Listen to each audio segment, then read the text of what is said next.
नमस्कार, मैं शंभू कुमार सिंह और आप देख रहे हैं नेशनल दस्तक। अभी आपको टेलीविजन अखबार जो है वो सिर्फ और सिर्फ बहस कर रही है बजरंग दल पर।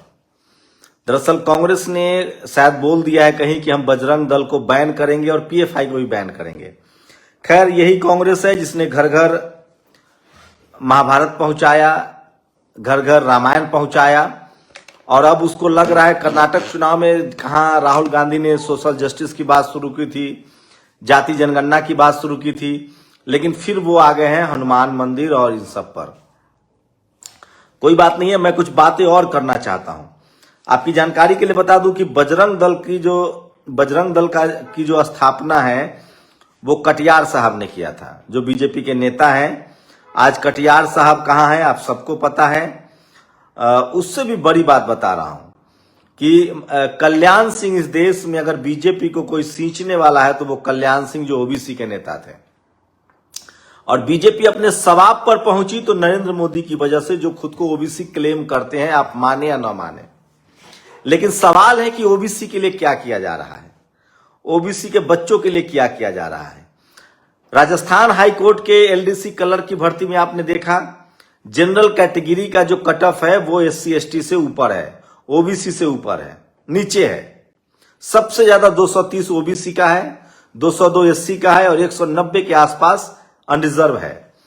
आज पटवारी का कट ऑफ आया है उत्तर प्रदेश में, सब में 75 है, जनरल भी 75, रिजर्व भी 75, इकोनॉमिक वीकर सेक्शन भी 75 है। तो सवाल है कि जो ओबीसी ने बीजेपी बनाई, जिस ओबीसी के नेताओं ने बीजेपी को बनाया, अपनी कुर्बानियां दी, वो चल किसके निशाने पर रहा है? ओबीसी के वोट से चलने वाली बीजेपी, ओबीसी नेताओं की कुर्बानी से चलने वाली बीजेपी, जिस बीजेपी को नित्यानंद राय ने बिहार में खड़ा किया, जिस बीजेपी को आज नरेंद्र मोदी अपने आप को ओबीसी क्लेम करते हैं, देश भर में मजबूत किया, जिस ओबीसी को कल्याण सिंह ने सींचा, जो बजरंग दल विनय कटियार ने बनाया, जो उमा भारती ओबीसी ने इसको सींचा। सवाल है कि उनकी नस्लों के लिए क्या किया जा रहा है।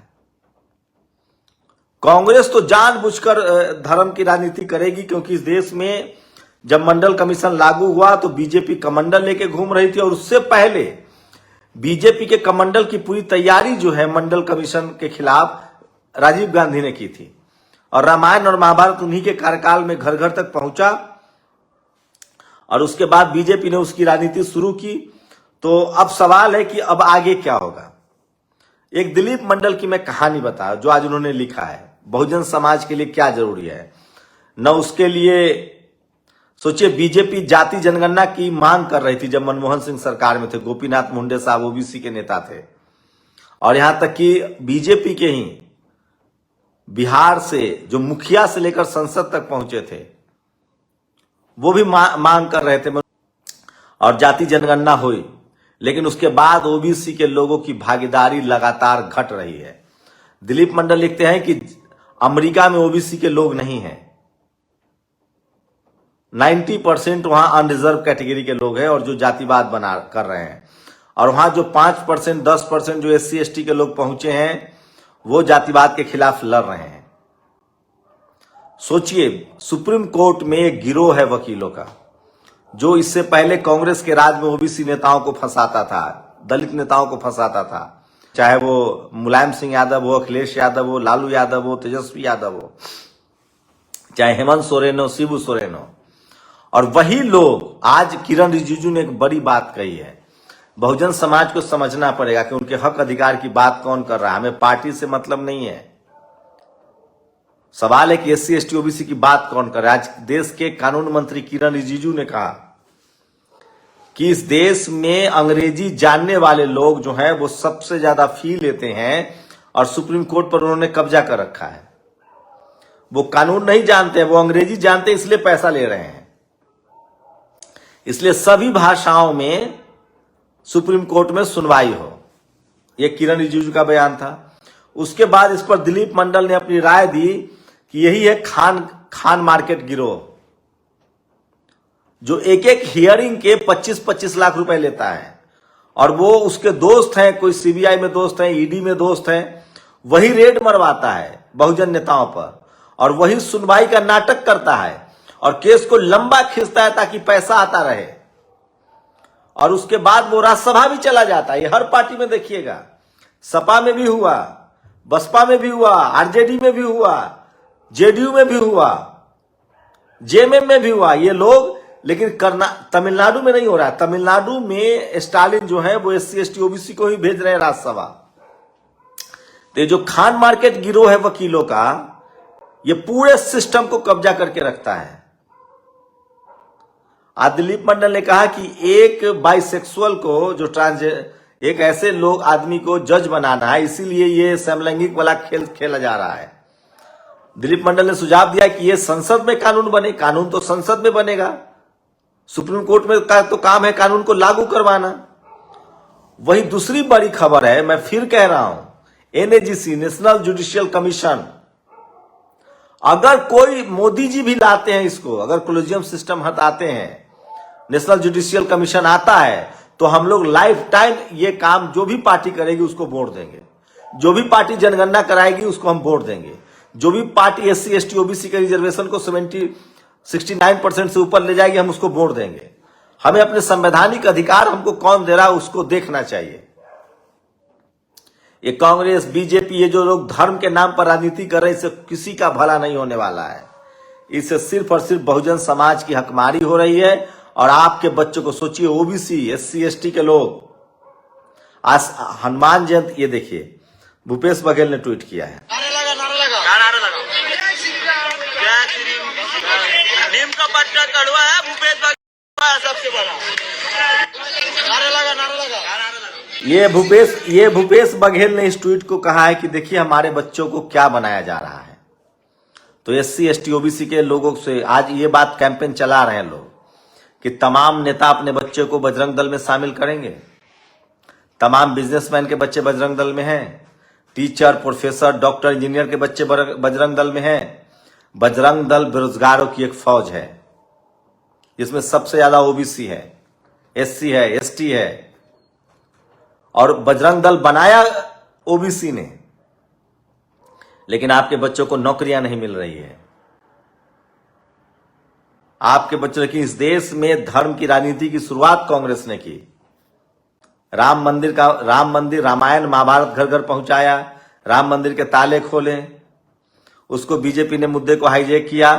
तो धर्म की राजनीति जो भी पार्टी करे उससे दूर रहिए और मुद्दों पर बात कीजिए। SC ST OBC के संवैधानिक अधिकार कौन बचा रहा है, उनकी पढ़ाई लिखाई कौन बचा रहा है, उस पर बात कीजिए। तब जाकर इस देश में आपको न्याय मिलेगा और आपके हक अधिकार सुरक्षित रहेंगे। Media, judiciary, college, university, bureaucracy, business, इन सब जगह से SC ST OBC के लोग गायब हैं। आपके हिस्से में कुछ नहीं आने वाला है। अब सोशल मीडिया पर जो वीडियो वायरल हो रहा है उसकी तस्वीरें देखिए।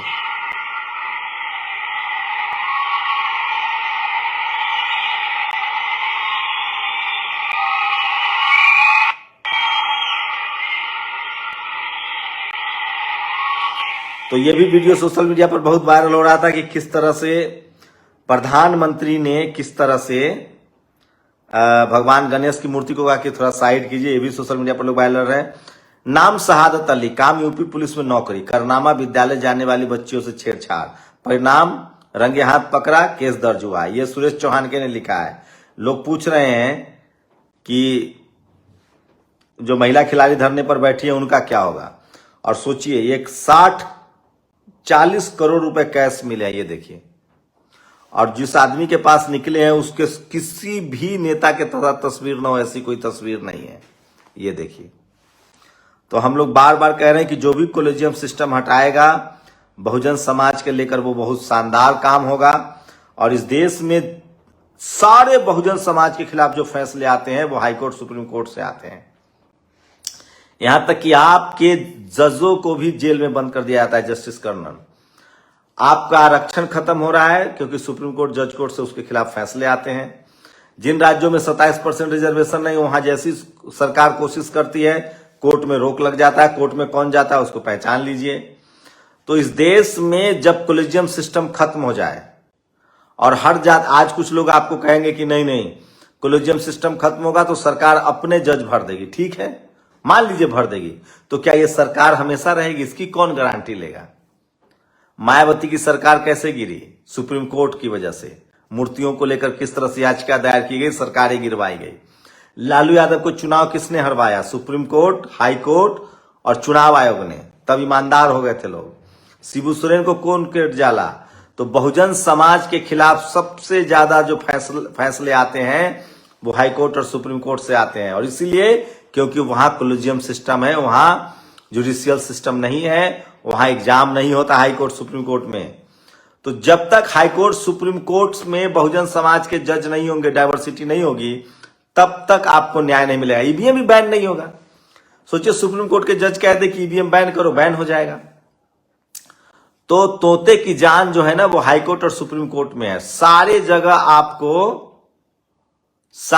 आपको अधिकार मिल रहे हैं, लेकिन आपका अधिकार अटक रहा है सुप्रीम कोर्ट, हाई कोर्ट में, और वो तभी मिलेगा जब वहां से जुडिशियल सिस्टम लागू होगा, एनएजीसी नेशनल जुडिशियल कमीशन लागू होगा, भर्ती से जजों की परीक्षा होगी, राष्ट्रपति का अधिकार है जजों की भर्ती करना।